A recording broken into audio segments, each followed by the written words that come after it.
safety film only.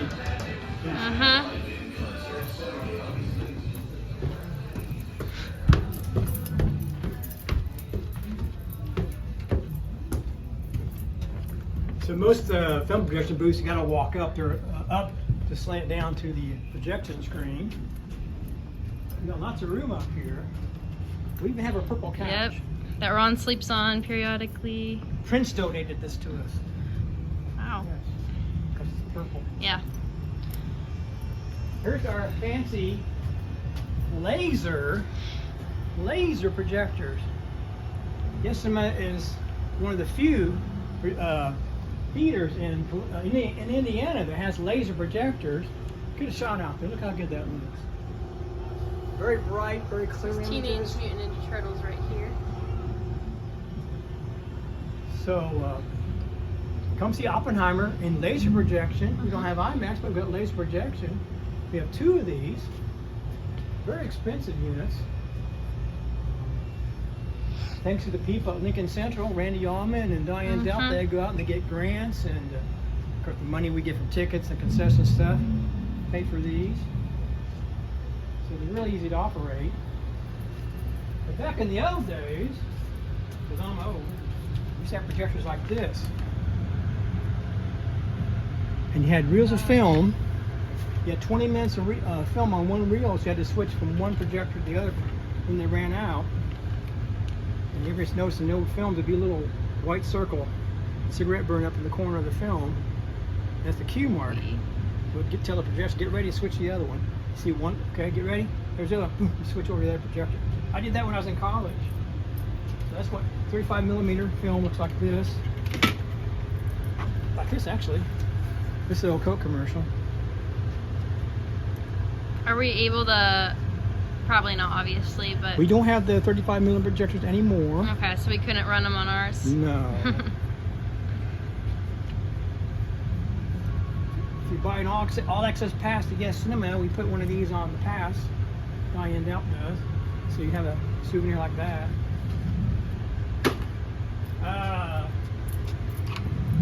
When we took over the theater, we found 2 reels of old film. You can tell by the wire reels here. This is King Solomon's Mines from 1955, I believe. Right there it says King Solomon's Mines.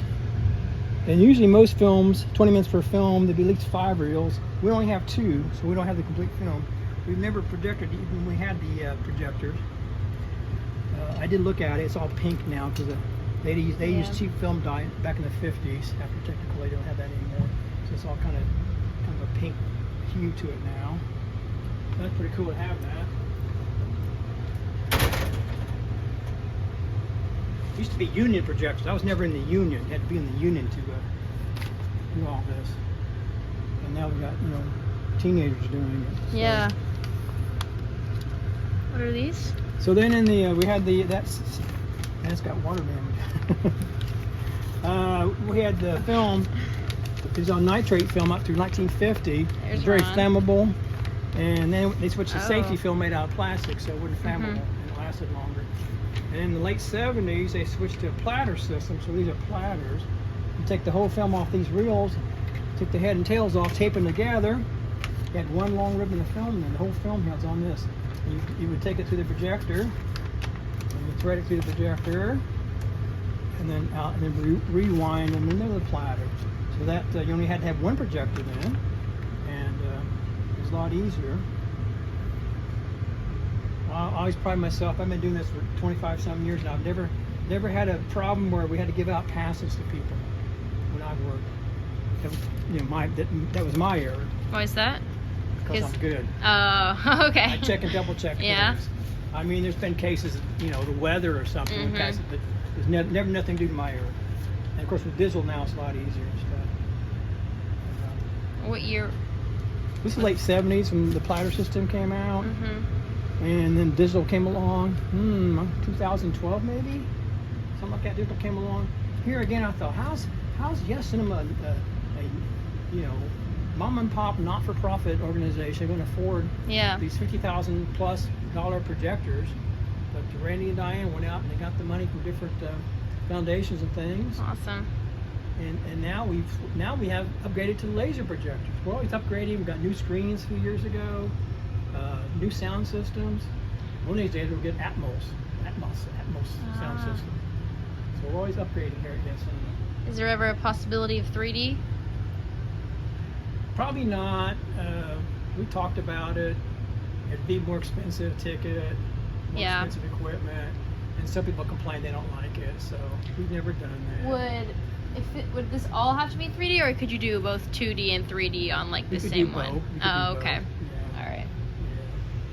Yeah. It wouldn't be that hard a conversion, I would think. It'd just be more money and people want it. Mm-hmm. Yeah. I don't like 3D very much. Yeah. Get a headache.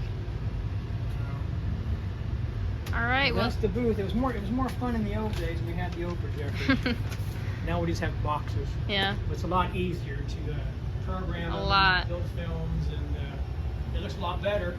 It's just this, no scratches. Simple. No dust and stuff. Turns the volume up. Yeah. Oh, let's head over to Barbie. Sneak peek.